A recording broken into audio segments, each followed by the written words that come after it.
Olá, seja bem-vinda, seja bem-vindo a mais um vídeo aqui no canal. Eu sou Armando Vernalha Júnior, fotógrafo, cinegrafista, professor, youtuber, músico, gravador de vídeos como este aqui. Então, se você gosta de fotografia, inscreva-se neste canal, acione as notificações para você não perder nada, porque no algoritmo orgânico assim avisa muito pouca gente de que um vídeo entrou no ar. Então inscreva-se aqui, ative as notificações, acompanhe o canal, me segue lá no Instagram, porque toda vez que tem um vídeo novo eu posto também lá nas histórias do Instagram, assim você não perde nada.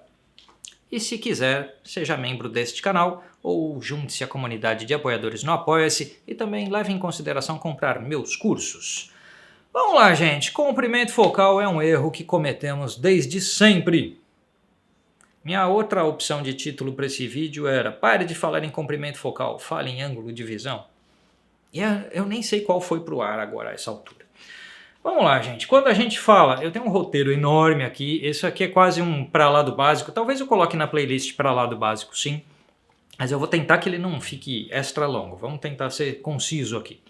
Quando a gente fala em comprimento focal, 20mm, 50mm, 200mm, essa aqui é uma lente 85mm, montada aqui na EOS R, é a RF85, daqui a pouquinho eu estou gravando o review dela. Quando a gente fala em comprimento focal, a gente está dando uma característica da lente mais do que da fotografia resultante com ela. Porque acontece o quê? Todo mundo já tem uma certa compreensão do que é o tal do fator de corte relacionado ao tamanho do sensor. Então existem câmeras APS-C, câmeras full frame, câmeras médio formato, celulares com sensores ainda menores. Então existe multiplicidade de tamanho do que recebe a luz da lente. Agora a gente está gravando com 24mm numa full frame.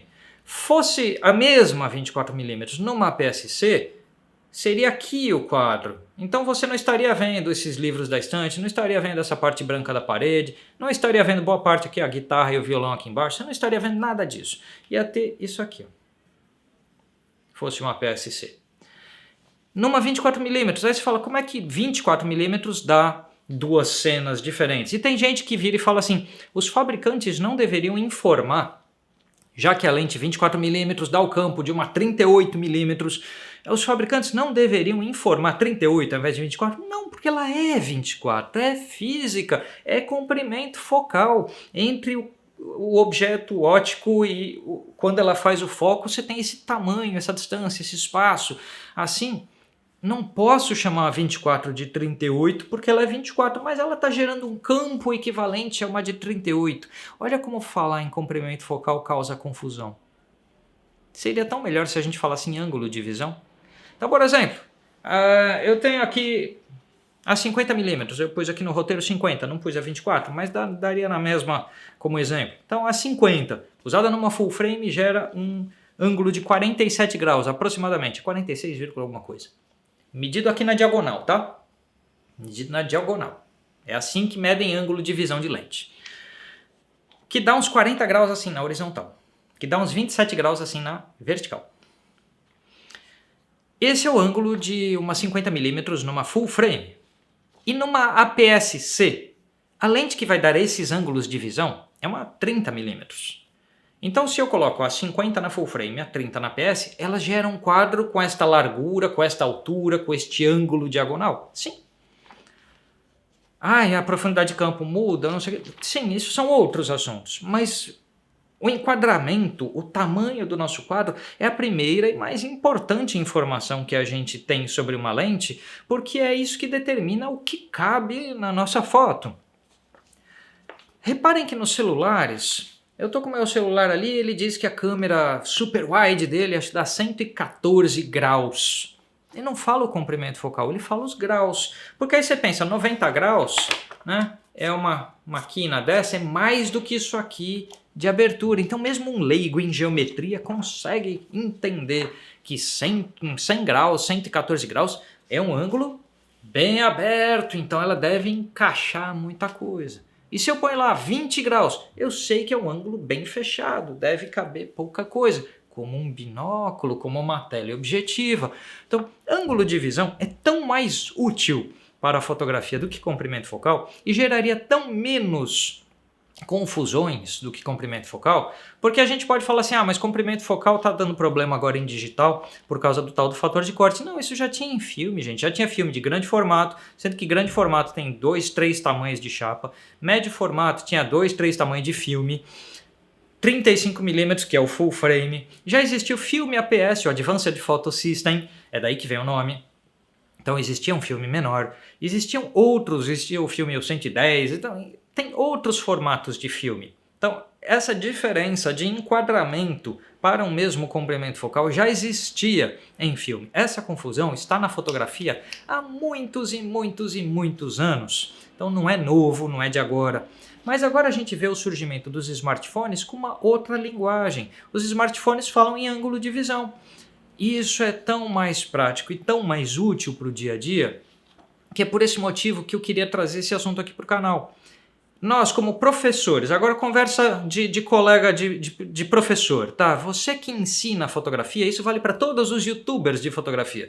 Porque se você é youtuber de fotografia e você não se diz professor, entenda, você está ensinando as pessoas estão vendo o seu conteúdo e tentando aprender fotografia com o seu conteúdo. Então mesmo que você não se diga professor, você está atuando como tal. Então se você é youtuber de fotografia, professor de fotografia, comunicador de qualquer forma, produtor de conteúdo de fotografia, talvez seja o caso de todos nós começarmos a pensar se vale a pena a gente falar de comprimento focal, como costumamos, ou se vale mais a pena a gente falar em ângulo de visão, ou se a gente precisaria falar as duas informações sempre juntas para evitar a confusão. Então, isto é uma lente de comprimento 24mm que dá tanto de ângulo de visão neste sistema ou tanto de ângulo naquele sistema. É uma frase mais longa, dá mais trabalho de falar. Olha, este é um ângulo de visão de 47 graus que é conseguido na full frame com a 50mm, na APS-C com a 30mm, na médio formato da Fuji com a 63mm e assim por diante. A ideia do comprimento focal, por exemplo, em grande formato, eu citei agora há pouco grande formato, às vezes uma 200 e até uma 300mm pode dar ângulo de visão de uma 50 na full frame. Aí você fala, 200 é teleobjetiva. Não, 200 na grande formato. Não necessariamente é tele, pode ser lente normal. 24mm é sempre grande angular. Não, 24mm numa micro 4/3 da Olympus, da Panasonic, dá o equivalente aí a uma 50. É a lente normal. Então, o comprimento focal, ele tem esse desvio de conduta, vamos dizer assim, conforme onde ele está instalado. Então a gente tem que adicionar a informação de ângulo de visão. E é interessante que a informação de ângulo de visão não é tão frequente. A gente vai fazer review, eu estou fazendo um meia-culpa aqui. A gente vai fazer review de lente e fala assim, isso aqui é uma 24mm, é uma grande angular. Será grande angular? Grande angular, grande ângulo, dependendo da câmera. Nem grande esse ângulo é. Então, fica um pouco, a gente tem que pensar nisso. A gente tem que pensar se a informação que a gente está passando adiante é útil.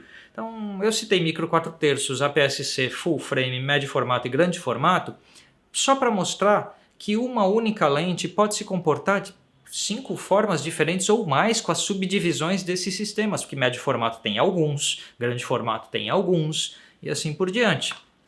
Então, se a nossa informação está sendo útil quando a gente passa adiante. E se a sua informação como aprendizado, você que estuda, eu falei para professor e comunicador de fotografia, você que é estudante de fotografia, talvez tenha que começar a pensar em estudar uma informação adicional.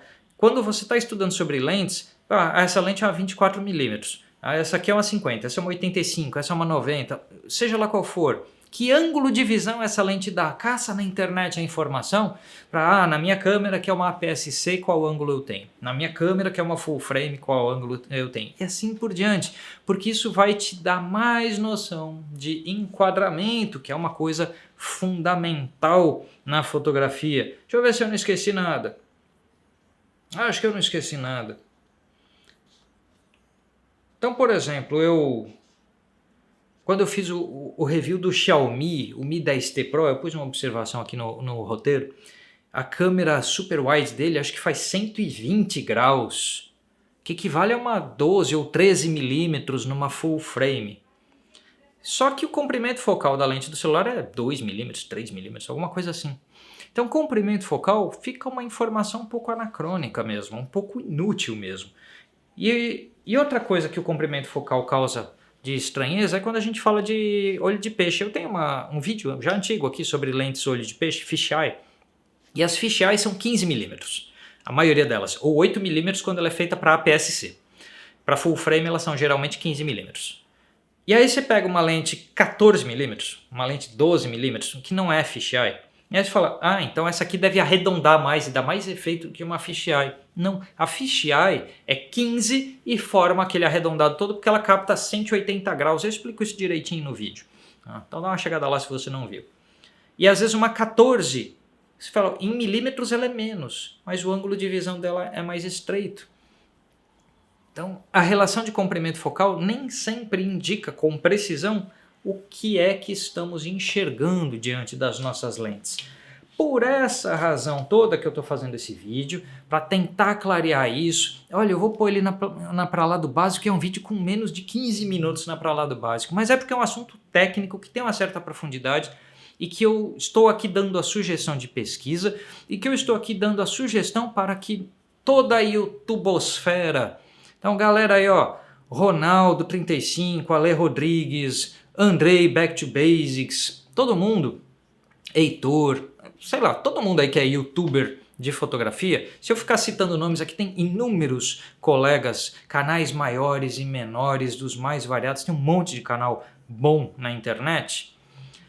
E vocês também que são professores e que às vezes não tem canal no YouTube, mas está acompanhando aqui o canal, você é professor ou professora de fotografia, coloca aqui nos comentários, e vocês youtubers colegas, coloca aqui nos comentários a ideia de vocês e o pensamento sobre essa questão de que talvez a informação sobre comprimento focal seja menos importante do que a informação sobre ângulo de visão e que de repente anos e anos de ensino de fotografia vão precisar ser revistos um pouquinho e a gente vai precisar começar a colocar essa informação em outra ordem, com outras ênfases, de outra forma. E você que nem é uma coisa nem outra, não é youtuber, não é profissional, não é professor, não é nada disso, mas gosta de fotografia, clique você com o celular ou com uma câmera, coloca aí o que você entende por esses assuntos, quais são suas dúvidas sobre comprimento focal, ângulo de visão, porque todo mundo vai ver esse vídeo, vai ver os comentários e de repente isso faz nascer todo um conjunto de novos conteúdos na internet com uma ênfase diferente naquilo que as pessoas talvez efetivamente queiram saber. E se você quer comprar um bom curso de composição em fotografia, porque enquadramento é composição, compra o meu. Assim que eu parar de falar, vai entrar a chamada do curso online de composição em fotografia. E tem também meu curso de fotometria, curso de fotografia em preto e branco e assim por diante. Eu sou Armando Vernalha Júnior, fotógrafo, cinegrafista, professor, youtuber, músico, tomador de café e eu vou tomar um café assim que eu parar esse vídeo. Tchau! Olá, eu sou Armando Vernalha Júnior, fotógrafo profissional com mais de 20 anos de experiência e gostaria de convidar você a participar do meu curso online sobre composição em fotografia.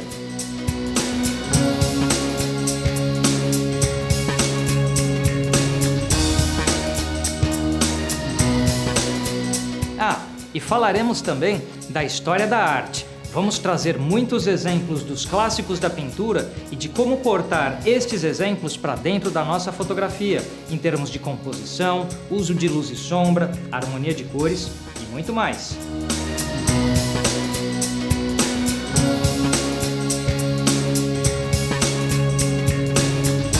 Os conceitos que nós vamos conversar neste curso são independentes se você usa a fotografia como sua profissão ou se é um hobby para você.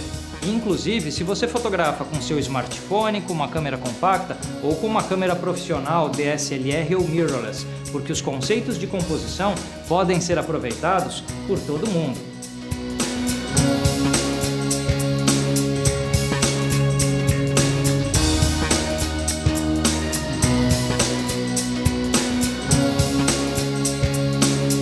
As informações sobre como adquirir este curso estão na descrição deste vídeo. A gente se vê nas aulas. Até mais!